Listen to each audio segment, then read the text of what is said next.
प्रसंग चल रहा है कि हम यहाँ उसी पर आते हैं कि 7वें अध्याय के 18वें श्लोक में गीता ज्ञानदाता ने अपनी साधना, अपनी गति को भी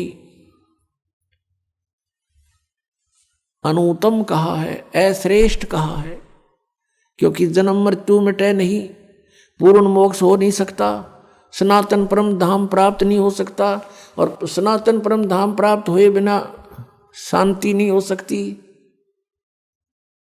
तो वो गति फिर व्यर्थ है, यूजलेस है, अनुत्तम है, घटिया है।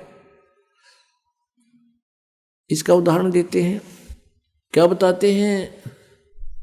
परमात्मा कबीर देव जी ने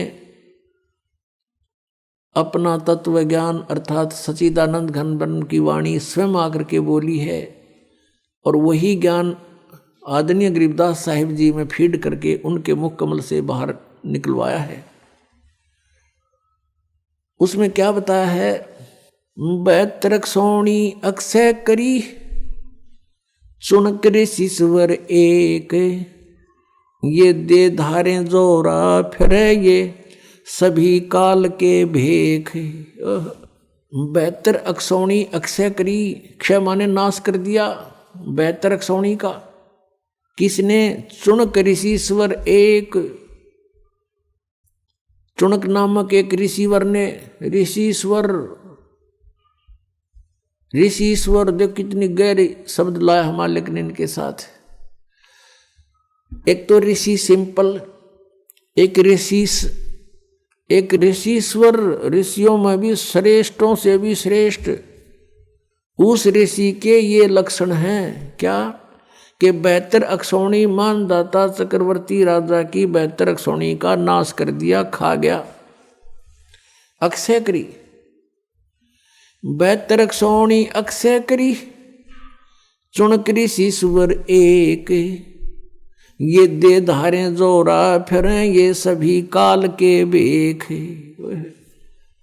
दे धारे जोरा, जोरा माने मौत है।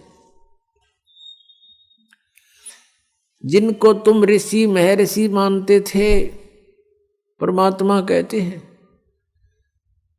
और जो ब्रह्म तक के पुजारी थे, ईश्वर पुरुष के पुजारी थे, ओम नाम का जाप करते थे, वेदोनुसार वो कहते हैं हम साधना करते हैं, वो काल तक के पुजारी हैं, ब्रह्म तक के पुजारी हैं, काल के भेख हैं, यानी काल के उपासक हैं।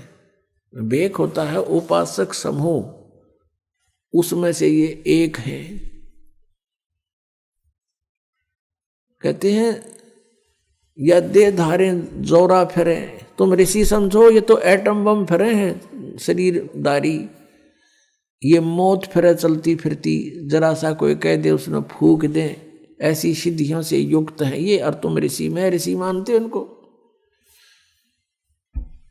तो यहां बताए हैं कि इस काल के पुजारी, इसलिए ये अनुत्तम है ये साधना कि 72 अक्षौणी अक्षय करी, चुनक ऋषिश्वर एक, और ये दे धारे जोरा फिरे, तुम ऋषि को हो, ये तब मौत आंड है या मौत भटक रही है, तुम्हें जरा सा छेड़ दिया, इसके प्रतिकूल कार्य थोड़ा सा भी कर दिया, वचन से ही तुम्हें भस्म कर दे। और ये सभी काल के भेख है। दुर्वासा को पेतहा समझ न आई नीच,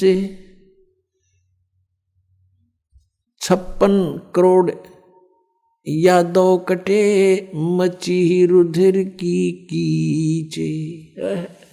परमात्मा बता रहे हैं कि दुर्वासा को पे तहा और समझ न आई नीच। देखा हम ने दुर्वासा जैसे न महर्षि तोब माने थे, और परमात्मा इनको नीच कहता है। ये इसे नीच थे। कैसे थे कि 56 करोड़ यादव कटे और मची रुधिर की कीच। कीच माने गारा, कीचड़े।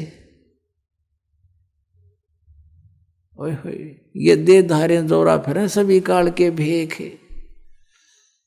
अब एक समय अभी दोनों उदाहरण सुनाते हैं आपको। अब ये जैसे चुनक ऋषि थे, अब ये ज्ञानी आत्मा थी। अब फिर आते हैं हम 7वें अध्याय के 16 और 17 और 18 पर इसमें लिखा है कि 4 प्रकार के साधक मेरी साधना करते हैं। ब्रह्म कह रहा है, गीता ज्ञानदाता सरपुरुष श्री कृष्ण में प्रवेश करके बोल रहा है, कह रहा है कि मेरी साधना नहीं ब्रह्म साधना भी 4 प्रकार की करते हैं। नंबर 1 अर्थार्थी और जिज्ञासु और ज्ञानी। अर्थ तो होते हैं जो संकट निवारण के लिए वेद मंत्रों के द्वारा ही कोई अनुष्ठान करते हैं। अर्थार्थी वो होते हैं जो धन लाभ के लिए, अपने व्यवसाय में बढ़ोतरी के लिए, वृद्धि के लिए वेद मंत्रों से ही कुछ जंतर मंत्र करते हैं वो, और किसी और अन्य किसी ग्रंथ से कोई सहयोग नहीं लेते।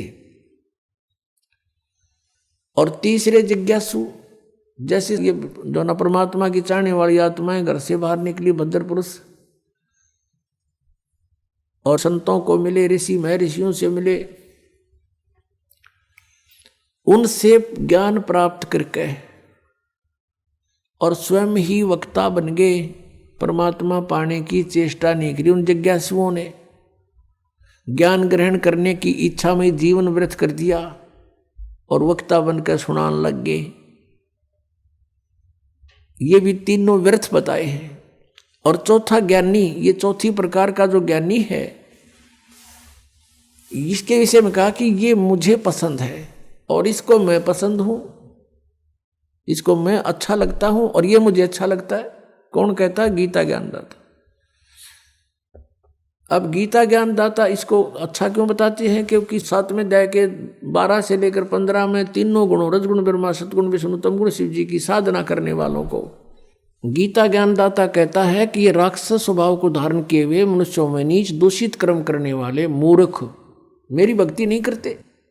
गीता जी अध्याय नंबर 7 के श्लोक नंबर 12 से 15 में तीनों गुण रजगुण ब्रह्मा सतगुण विष्णु तमगुण शिव जी की जो साधना करते हैं और इन्हीं तक जिनकी बुद्धि सीमित है, वो मेरी भक्ति नहीं करते।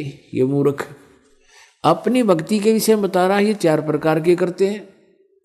इन 4 प्रकार में से भी फिर ज्ञानी को कहता है कि ये ज्ञानी मुझे पसंद है, मुझे अच्छा लगता है, क्योंकि इसने मेरी भक्ति की और इसको मैं अच्छा लगता हूं, क्योंकि ज्ञानी वो होता है जिसको ये ज्ञान हो जाए कि भाई मनुष्य जीवन का उद्देश्य क्या है। उसको उद्देश्य का पता लगता है कि इस उद्देश्य केवल यही है कि मोक्ष हो, जन्म और मृत्यु से छुटकारा हो। और वेदों में लिखा है कि जन्म और मृत्यु का छुटकारा तो केवल परम अक्षर ब्रह्म की शरण में जाने से होगा।